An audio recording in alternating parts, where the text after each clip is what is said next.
So now I have connected to the SSH to that instance on which we have done the necessary configurations. So I have opened it with the local port. Now I'll go and open the VNC as well and see what happens. So I have clicked on the VNC, open the application. So this is the entry you need to make: localhost 5901. And once you make the entry, click on connect. So whatever the password you have provided with, the same password needs to be entered over here.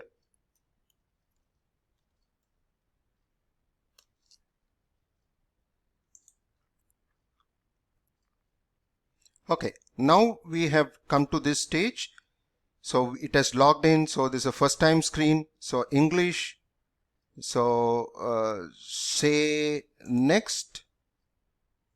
English. So leave it as such. Privacy location allows the determine geographical indication to show. I'll say no for this. And next.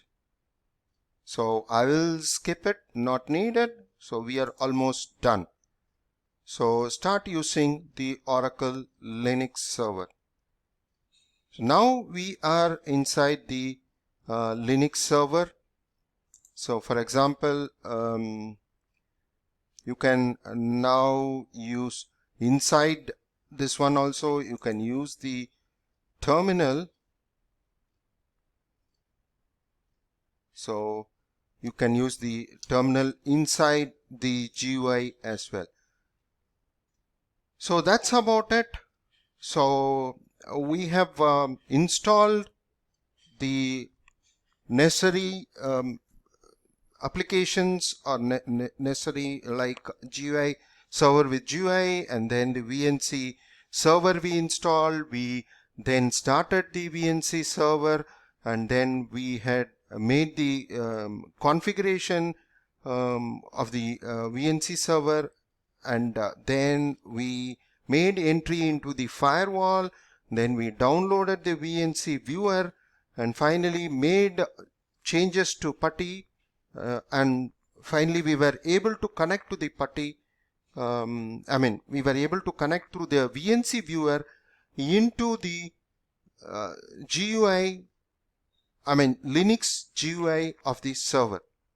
So I hope now it has given you with a fair understanding as how to go about setting the GUI part, because as I said, in some of the cases you need to it requires GUI, the application requires GUI, and it also requires the browser as well, because in this case you do have a browser over here. If you look at, it comes with Firefox. So inside the server you can click on the Firefox, which will open the browser as well. So let's give it a minute. So this should open the browser. So here it is. We have opened the browser. So you can type out like whatever the website you want to visit. This is inside the Linux GUI. It is not from your desktop. So that's how you need to configure for accessing the Linux GUI environment. Thank you.